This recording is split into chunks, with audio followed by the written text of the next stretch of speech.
Hello and welcome to this video where I'm going to be showing you how to paint one of the new Ulfenwatch Skeletons from the Cursed City box game by Games Workshop.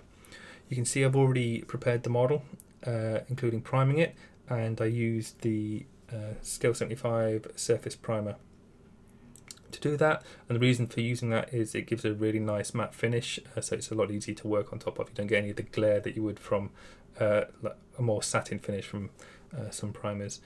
I also cut off the tab that was attached to his feet that would then slot into a slotter base, but that just means that when I come to put him on the base, I can have the base with different sort of rocks or whatever that I want to put on there, and I can glue him straight to that rather than having to cut off any tabs and things to make him fit afterwards and risk damaging the paintwork.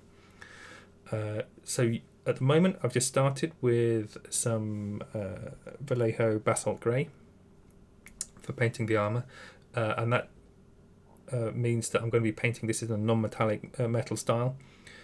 However, if you don't like non-metallic metals, which is, it's fine, some people don't. I particularly do like them. Just they're a bit more fun to paint. And you can do a little bit more with them. But if you don't want to do it as non-metallic, you can still use the same techniques for adding lights and shadows and things like that. For the highlight placement, and you'll get some really nice results, but for the purpose of this video it's all going to be non-metallic metal. You can see the brush that I'm using, it's actually quite worn out and knackered. You don't, for the early base painting things, especially for this, because I want the very rough look, because it's obviously worn out and battered old armour. There's no need to use a brand new brush with a really sharp tip on it, and it's actually best not to do it, to use a brand new brush for these sort of things, because you're kind of just wasting the brush. I know people sometimes say they use their brushes for years or whatever, but the more painting you do, particularly if you're using the tip of the paintbrush a lot, it will wear it down from the friction regardless. And if you just want to keep your new brushes, especially brushes can cost a lot of money. If you want to keep them as fresh and sharp as possible for as long as possible, then use older brushes when you can, when you don't need to use the new brushes. If you're not doing fine details, then you don't need a sharp tip. And as I said, especially for something like this where I want the kind of rough, scratchy look on the paintwork, then at this early stage especially, use an older brush and kind of just slap the paint on there, because what will happen is you'll get kind of random marks, kind of scuffs and things, and you can then turn that into weather damage later on. Whereas if you have like a very sharp paintbrush, you get kind of like a much cleaner brush stroke, which actually is a negative when you want to make something look really worn and battered.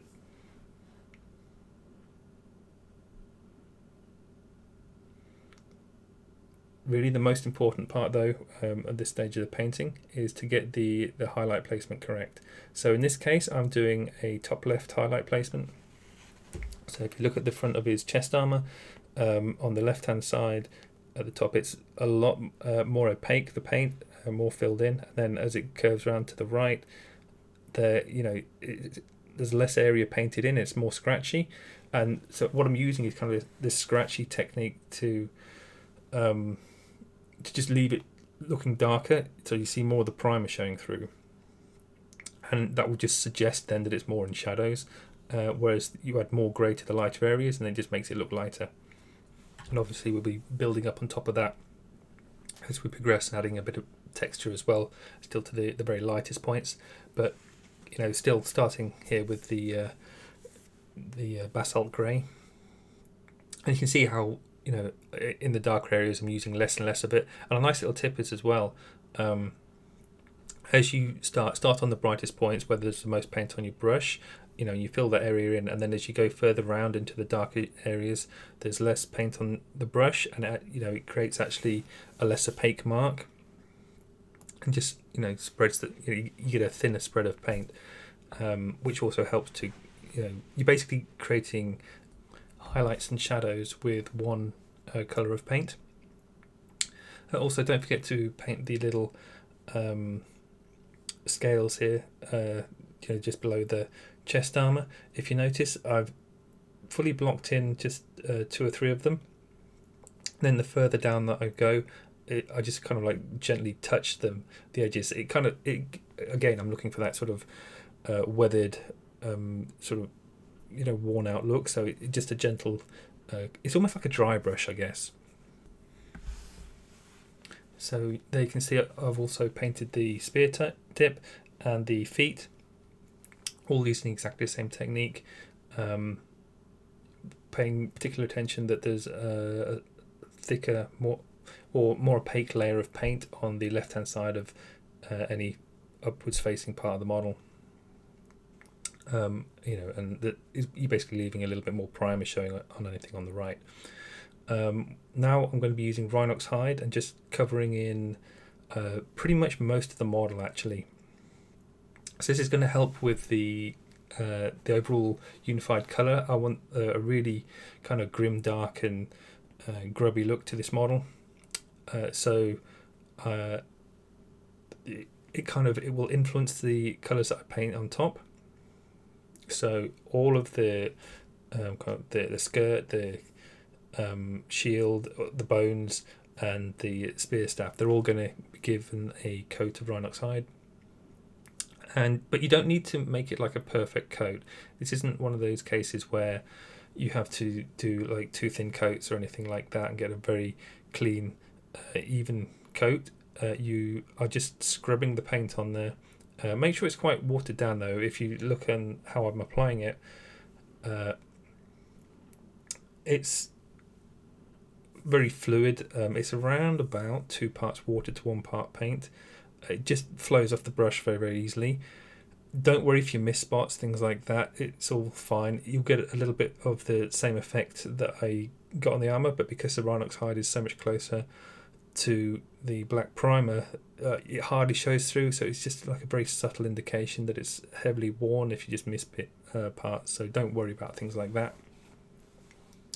Really the beauty of this style of painting, especially for an undead piece, is you can actually be quite rough and quick with how you do most of the painting. It's not until you get to the very end with the final cleaning up and fine details that you put on that any of the tricky work comes in. It's actually quite easy up to that stage. So now I'm using a slightly newer brush. You can see the tip is in much better condition than the previous one. It's the same size brush still. It's an Artist Opus size 00. You can see as well, I tend to get paint all over my brushes. Ideally, if you want to look after your brushes, don't do that. But I just like to make sure I get enough paint on there. But an important thing to do is when you're taking paint from the wet palette and then you apply it to the brush, there's a slight pause in between when the brush touches the wet palette and then appears on the main screen, and that's because I'm just rubbing it on my thumb. Now you don't have to rub it on your thumb. You can use things like a kitchen roll or even a piece of tile or something, but it's just to get the excess paint off and to make sure the paint flows in a straight line down the brush. If you just take a dab of paint from your wet palette straight onto the brush and touch it onto the model, you'll find that it looks like a little kind of blob at the end. As soon as that touches the model, it will spread out, so you don't have any kind of control over it, and it puts an excess amount of paint onto the model. Whereas by just rubbing the brush just against something so that the tip of the brush is sharp when you touch the model, you have complete control over how all the paint works.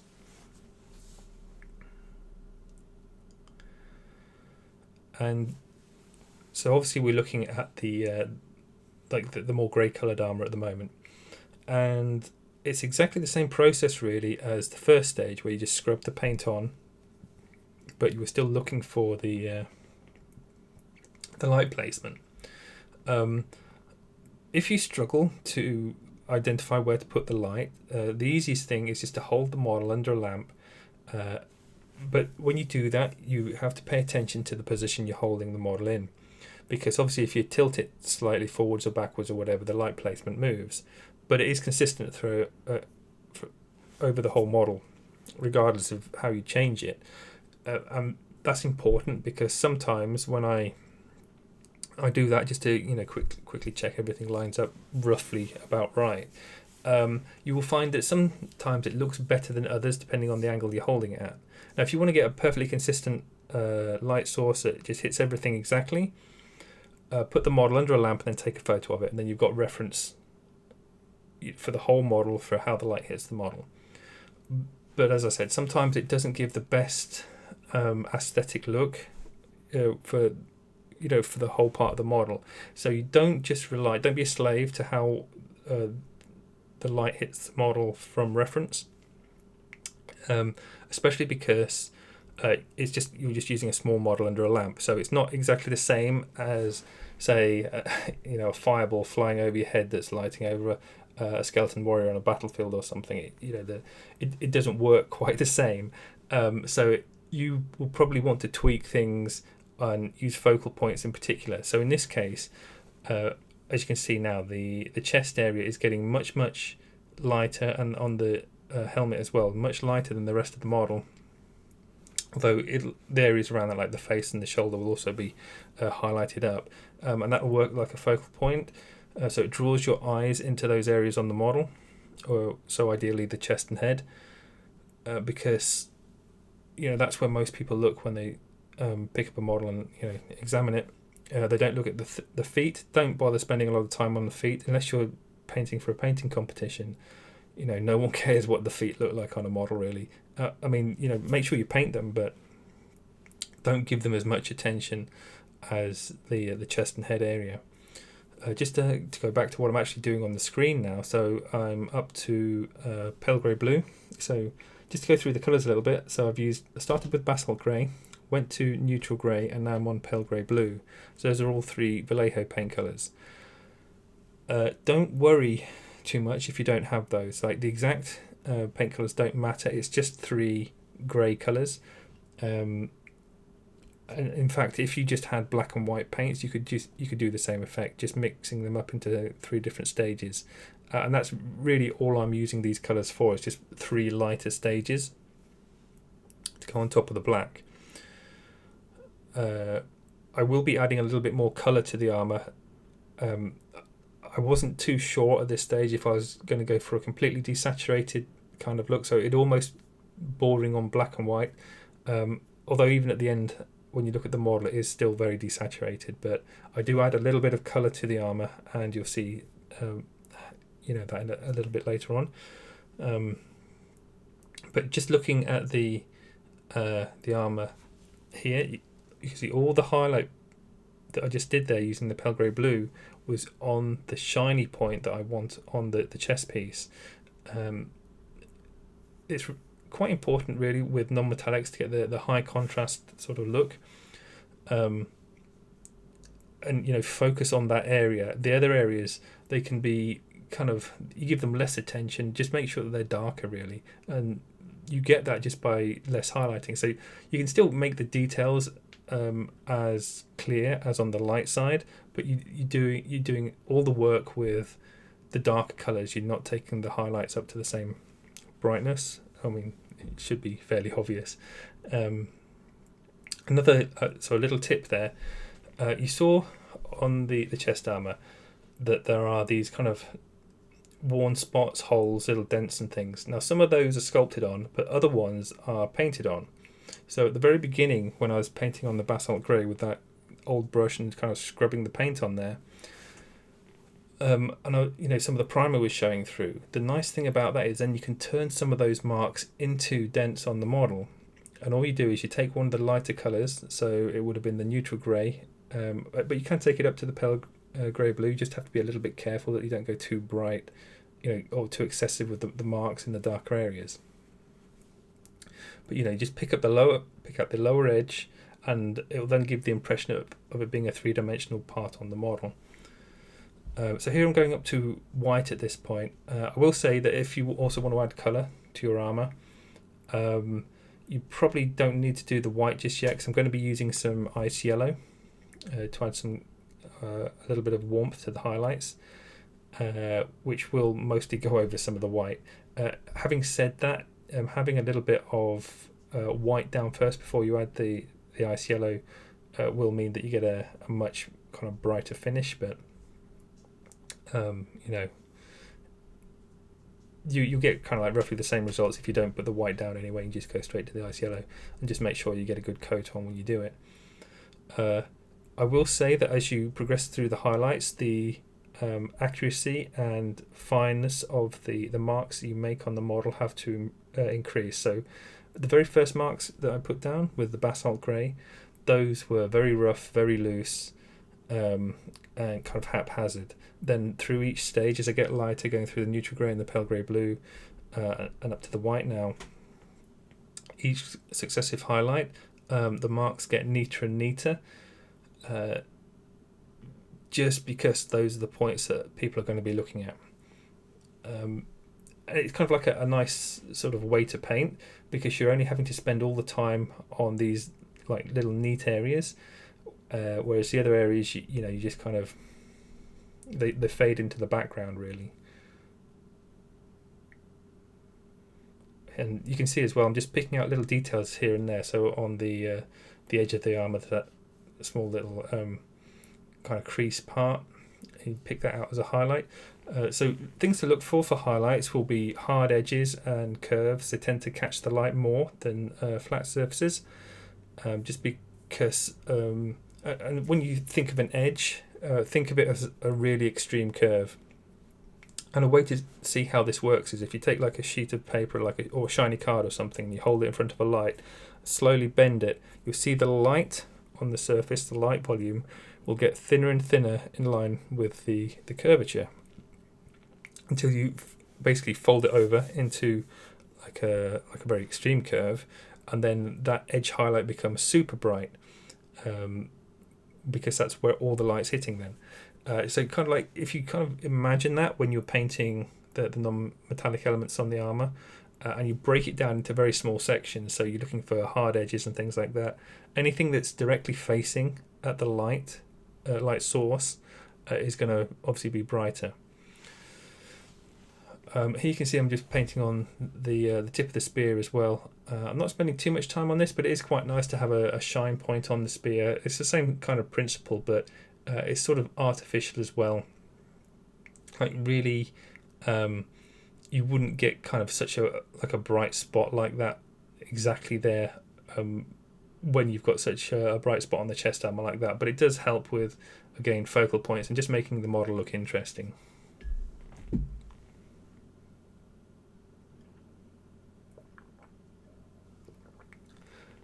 So now we're going to be working on the shield. And the shield's going to be more of a sort of a bronzy, coppery kind of material, anything like that. I don't care too much on the accuracy of the material, but just the overall look that I get at the end. That's the important part. So I'm starting off with Mournfang Brown. So if you look on the wet palette, the Mournfang Brown, obviously the area that I just took the paint from, it looks a little bit darker on there because it started to dry out a bit, but it's kind of like the bottom two sort of brown colours is Rhinox side is the right hand side, and Mournfang Brown is the left. And basically all you're doing is you're going to first of all pick a light point on it. So I want the top light point on the shield to be very close to where the chest is, so it kind of all makes sense with how the light's hitting that kind of upper area, like upper chest sort of section on the model. So that's where the big block of highlight is, and you can see kind of like, again, I've done that sort of scratchy kind of look to it. The shield's really nice, and it has all this sort of filigree type work on, and also all the weathering. Now that's going to make it much easier when we kind of add some of the oxidization on there. It's not so easy for getting a nice smooth finish for, if you wanted a very clean look. If you think of something, say like Captain America's shield, you'll see something like that, and it'll have like multiple shine points on it, be very polished and clean. But this shield doesn't. It has way more detail than that, and all these imperfections and things. The imperfections make it easy to kind of paint in a way that looks worn and weathered, but it makes it really hard if you wanted to do it very shiny and clean. Whether the sculpting suggests it shouldn't be shiny and clean anyway, so it's probably not something to worry about.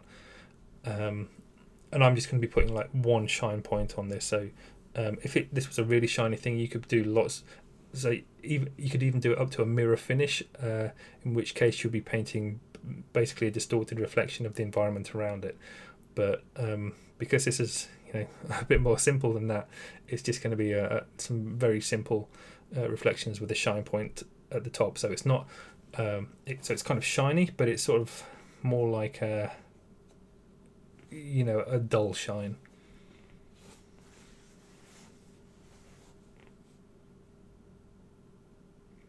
Now I'm going to be using some Kadeen Fleshtone, and it's exactly the same process.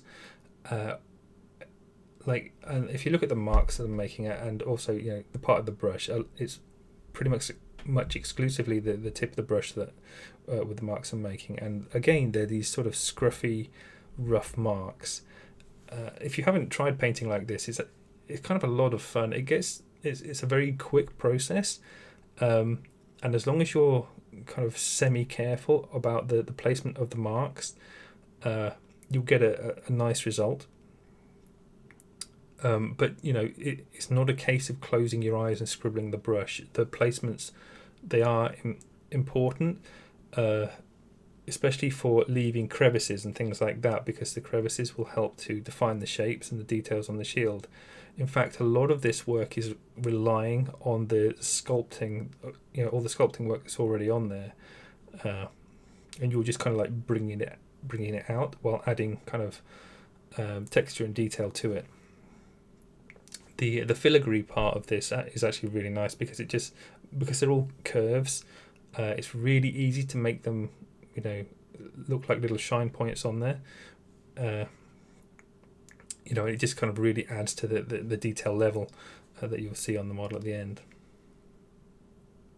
One nice little point as well is the spike in the middle, so you can do like a nice long highlight line going straight down the middle of the spike, but also where the spike connects to the sort of the flat section of the shield, that's kind of sort of a crease almost, I guess. That also should be a highlight point. People sometimes make mistakes when they are painting highlights on models, and they think everything that's on a raised section is a highlight and everything in a recess is a shadow. But if the light is in line with a crease, that also works as a highlight point. And when you're using light sources and light volumes for painting on a model, it's really important to remember that, because it's not going to look natural. If you only ever paint highlights on raised surfaces, then they aren't going to look bright enough.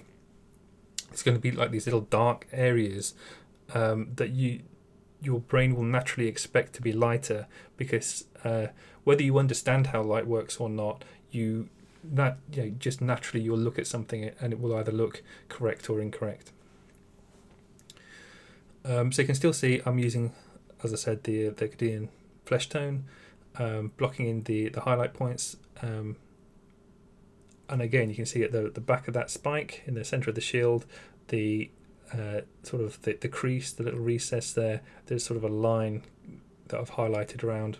And also if you look at the shape of the highlight on the spike, it's kind of like a triangle, so that fits the shape of the object that the highlight's painted on. And because the light is kind of diffused over so it's, as I said, it's not a mirror finish.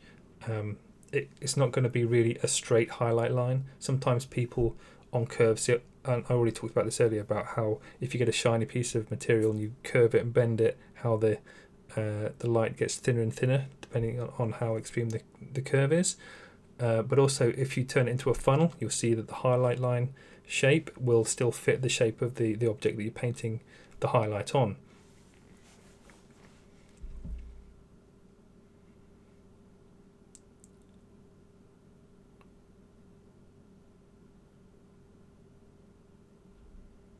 One other little tip when painting non-metallic highlights is that you can kind of blob the paint on sometimes. So I talked before about wiping the paintbrush off on your thumb or a tile or whatever, so you get the sharp tip on the brush. But sometimes if you want to actually put a blob of paint somewhere, make sure you have full control over it. But if you kind of just blob the highlight, sometimes people do this for the final white dots actually on non-metallics as well. put a small dot there. The blob, so it will go over the area and larger than you would want it to, or you might think you want it to. But then when you actually look at the highlight shine, that blob shape, because it's gone over the larger than the area where the model sculpted for the highlight, it actually looks like a glare, like these little kind of shine dots, and the excess paint gives the impression and tricks your eye into making it look like it's the shine is glaring.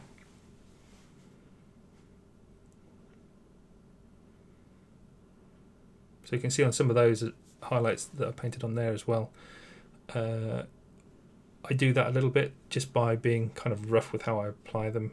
Put a little bit excess pressure on, a little blob here and there.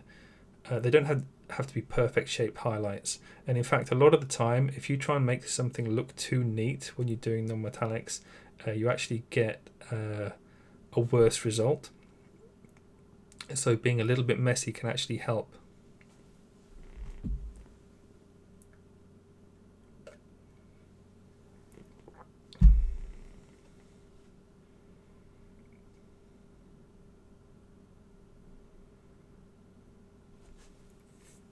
I just want to talk about actually the lower section of the shield.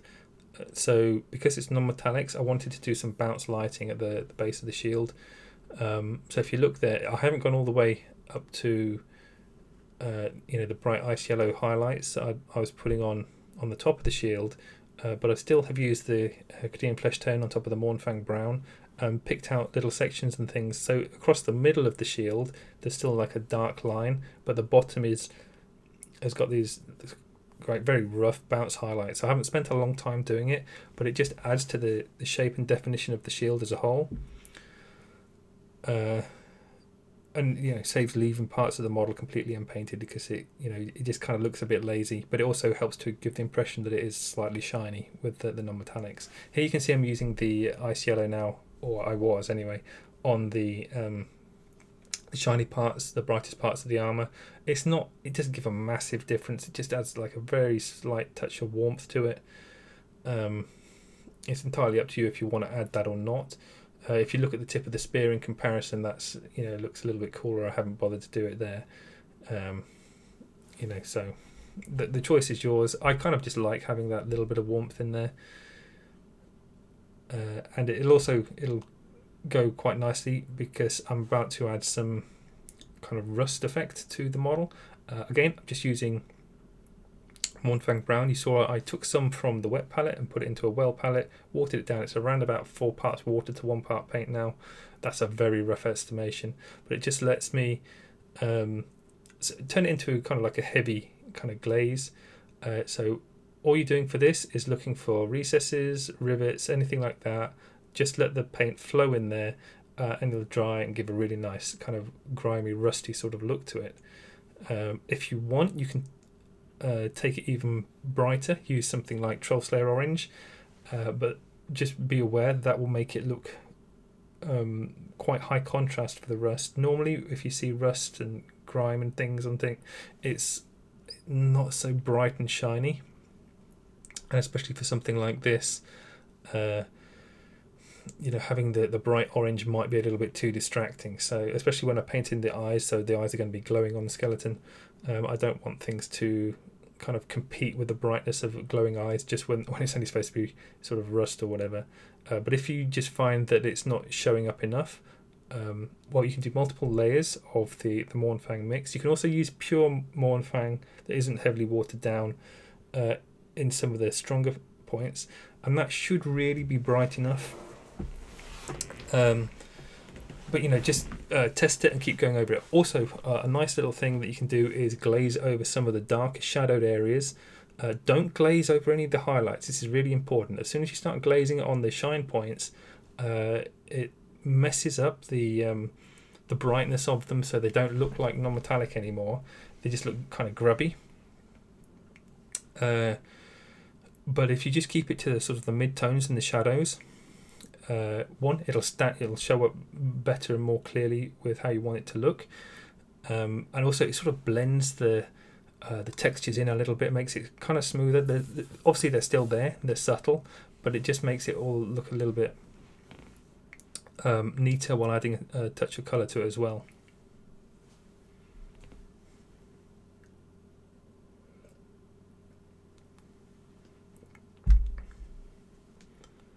So now we're going to be doing some oxidization on the shield. This will be kind of a representation of verdigris.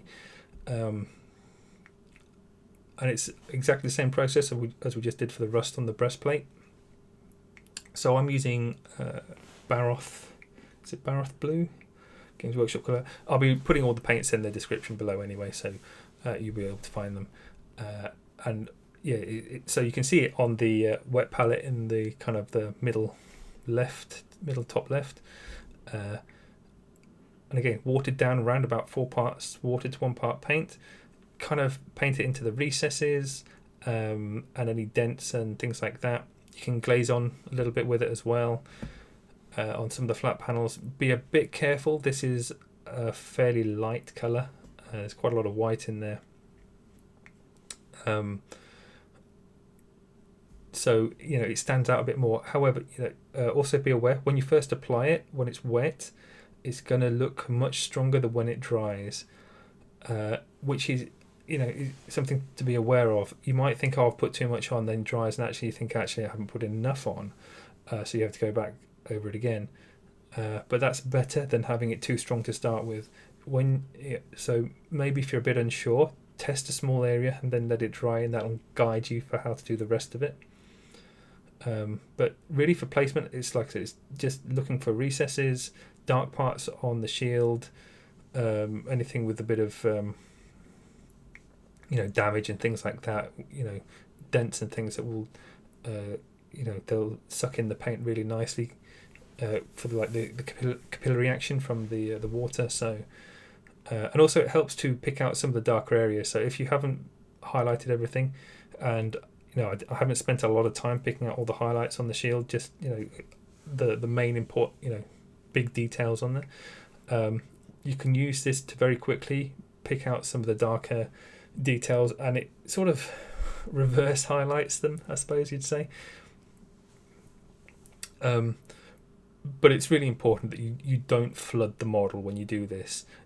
So if you pay attention to while I'm doing this, it's watered down, it's a heavy glaze, but I'm just using the very tip of the paintbrush, so I have more control over how much paint goes onto the model. If you use a larger brush, so that the body of the bristles, the belly, that will potentially flood the model. If you've used like a size 2 or size 3 brush when you're doing these details, if you've loaded that up, you could very easily put too much glaze on there.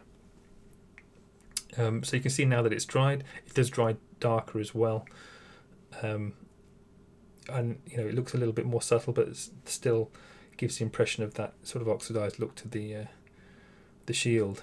Now we're going to be painting the cloth material, and I'm using Vallejo Heavy Grey, and I always get confused by the name of this colour because it says heavy grey, but it's quite clearly a sort of a greeny colour. But it's straight out the pot, watered down, round about 2 parts water to 1 part paint. So this is an extra opaque colour, so it's one of the game range, it's not one of the model colour range. However, the extra opaque colours work very, very similar to, in fact I think they might be the same thing as the model colour. The standard game range, they are very different, and they give more of so they're closer to Games Workshop paints for the finish that you get. So it's all kind of like a little bit satiny almost, whereas the model colour paints tend to be a bit more matte.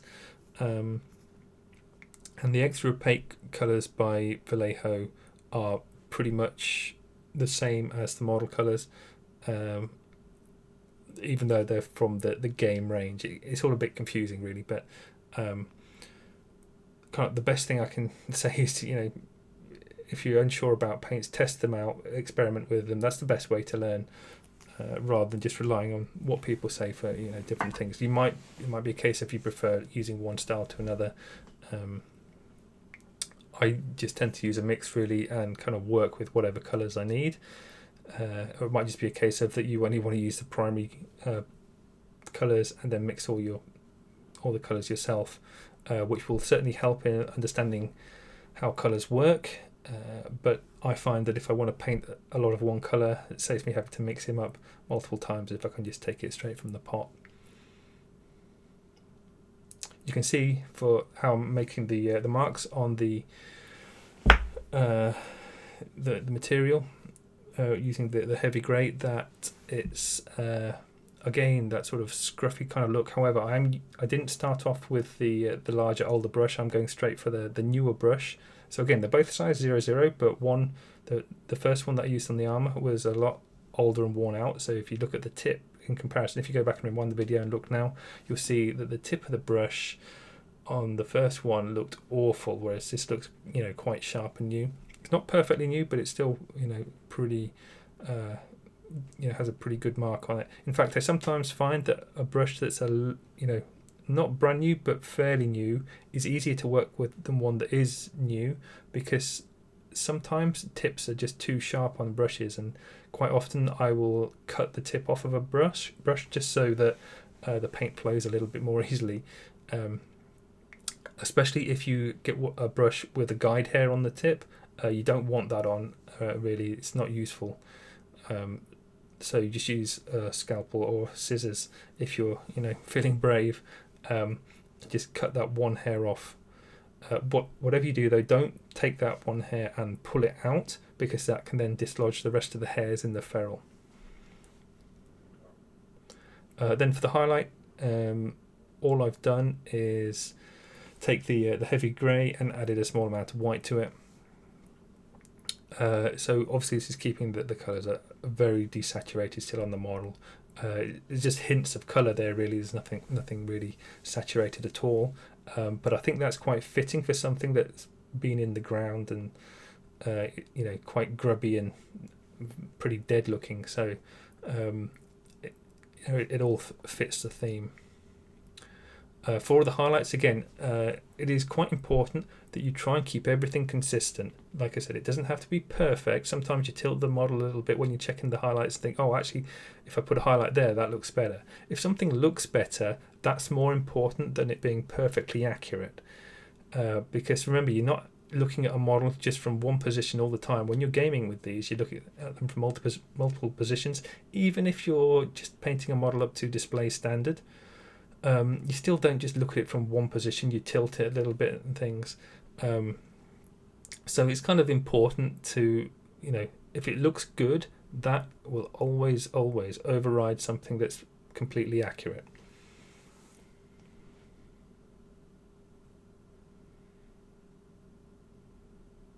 So now we're painting in the wood, same kind of colours that we already had on the wet palette.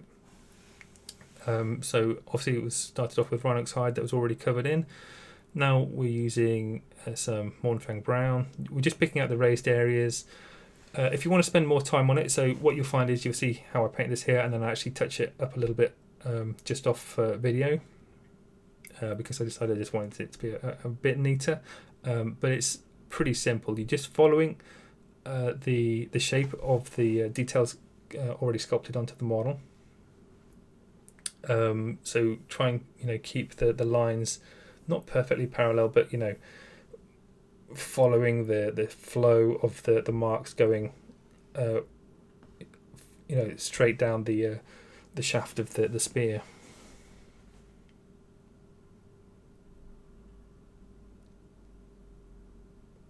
I'm actually using a little bit of Ushabti bone on this now, so I went through Mournfang brown, Balor brown, and then I'm just adding a bit of Ushabti bone on. Be quite careful with adding the Ushabti bone. You just want to pick out very small amounts of this. The more Ushabti bone you add, the more you're desaturating it, and until if you add too much, it just looks like something that's brown and bone coloured, which it's not ideal for the colour of the wood. Now I'm going to show you how to paint the leather straps on the back, and also I think he's got one on the front of the wrist, but this was the easiest one to show you. So again, Mournfang Brown. Just using the tip of the brush. Don't cover. So obviously it had Rhinox hide to start with. So going again straight to Mournfang Brown. Pick up the upper edge, so you can see there. Pick out that top edge, and then the bottom kind of half of the leather strip. You're doing a very rough, sort of scruffy highlight along the bottom half of the leather, apart from where it gets up over the shoulder here, where you want to block in kind of the whole area almost. And then we're going to Kadeen Fleshtone and just shrinking the areas down a bit. Now the Kadeen Fleshtone is a big tonal jump from the other colours, so it's going to stand out really strongly, so you have to be quite careful with how you place this. As you put too much of this colour down and you're desaturating it, you're taking away all the leather colour, and it just looks like you've made the straps from human skin probably. But try and get the sort of scratchy marks on there so it looks really kind of cracked and old. So now we're going to paint in the eyes. I find the eyes on these things quite tricky because the sockets are actually very deep. They go a long way to the back. The problem is with that it's hard to make them look glowing because you have the natural shadow of the model. Even when people use fluorescent kind of pigments, I know Vallejo do some, I don't find them that kind of bright though. They look great in photos, but really there's not that big a difference for how much they shine. But when you're applying this, I'm using P3 Iosen green. I think that's how you pronounce it. I don't really know. But so I'm flooding the area. But really make sure you get the green in the whole area of the eye socket. It's really important this. It doesn't matter if you put a bit of excess paint in there, it's all going to dry. But you might need multiple coats, because what happens is as it dries, just the recess areas at the back of the sockets, those tend to pick up the colours more, whereas actually you want the middle section of the eyes to be strong.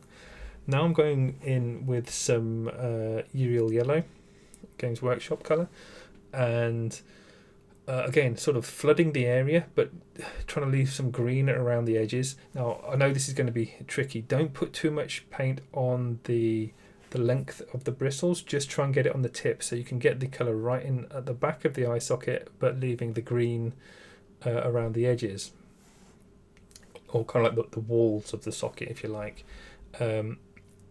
I found that to get these layers down quickly as well, I used a hairdryer in between coats just to get the job done. There is one stage of the highlights on the eyes that I missed showing in the video, but I'm going to explain it as we paint the face now. I'm starting off using Balor Brown. The face is probably the hardest part on the model to paint, just because the details are so small and fine. If you find that the details are just too small for you to paint, one thing that you can do is take a very small dry brush and use that. So it's already covered in Rhinox hide. Take some Balor Brown, put it on a very small dry brush, rub the paint off on a piece of kitchen towel until there's hardly any paint on there, then very gently just drag it over the face.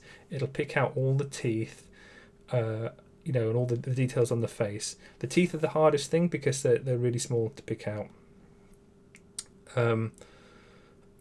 So you're going to see here as I paint them in, it takes me a little bit longer just because one, they're harder to see, but it is nice because the problem is that the face is such a focal point. Now you've already done a lot of the hard work by getting the highlights on the armor and the shield as well. You can see how it kind of focuses your eyes around that area, and the eyes themselves with the strong saturation, they help a lot as well. But try and just get the face as neat as you can.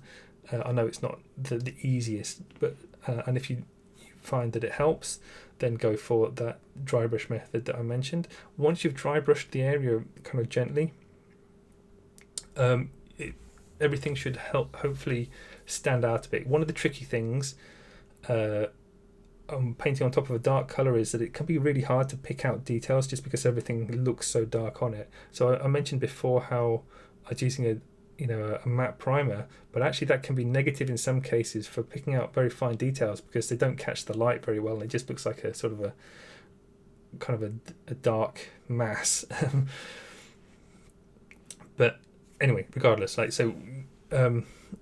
it's just a case of just picking out the details and highlighting them up, focusing on the left-hand side of the face. So remember, try and keep all the lighting consistent over the whole model. The face is included in that, so the highlights should sort of match up with the chest and helmet and shield, coming from the top left-hand side. And when you're picking out these details on the face, you don't have to pick out all the details. Don't cover the whole area. Just look for the more prominent ones. You can see when I'm painting the teeth, again using the Balor brown. I'll paint all the teeth using Balor brown, but when I get to the higher, brighter colours, I'm going to go up to Ushabti bone and finally white. I'm not going to just go over all the same areas. I'm going to leave a lot with just the Balor brown as a highlight, so you don't have to keep going over all the teeth constantly. And what that'll do is it'll kind of give a bit more of a three-dimensional shape to it, so it looks like the light's catching the front part of the skull, whereas as it goes further back, it goes into shadows.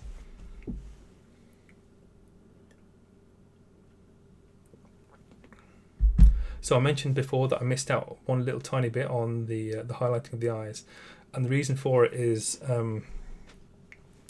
this. So I'm using the Ushabti bone at the moment, Games Workshop colour, just picking out the highlights on the cheekbones. Now the problem is that these highlights are brighter than the yellow and the green in particular. So I've got this green glow coming out of the eye sockets, but the bone colour right next to them is brighter. Now if you're doing OSL only works if the area is dark, because if the area is like light, heavily lit by the sun or whatever, then that would wash out the colour from the OSL. And so to counteract that, I'm going to make the cheeks a little bit darker. You'll see that will appear at the end of the video, how the cheeks suddenly look a little bit darker. But also the very edge, the rim of the eye sockets, I'm going to take some of the Yriel yellow and just paint like the very edge all the way around. And that kind of makes sense as well, because as I mentioned earlier, edges catch the light more than flat surfaces. So it just makes sense to have that little kind of yellow ring. It does mean that you lose some more of the green. Actually, here you can see I'm actually darkening down the cheek a bit, but I'll make that a bit neater off camera. So as I said, having that little yellow ring going around the eye socket will help to kind of reinforce the look of the glow. But if you do find that when you're painting in the eye glow and it's not looking bright enough, even though you've just got you've got pure yellow in there, it's probably a case that you need to get some darker area around the eyes, just so that the glow can work. You see now I'm taking up to white as well. I use P3 Morrow white.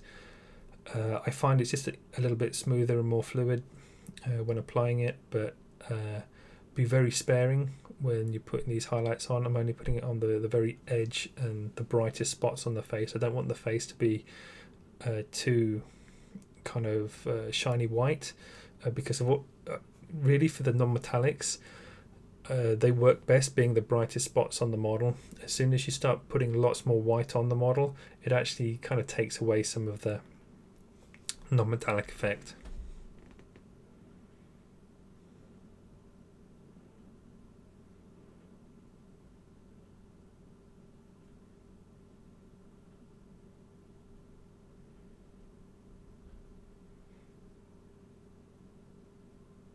So we're getting quite far along with the skeleton now. You can see he's got his happy little face, and you can just about make out now, I think, the yellow line I was talking about going around the rim of the eyes.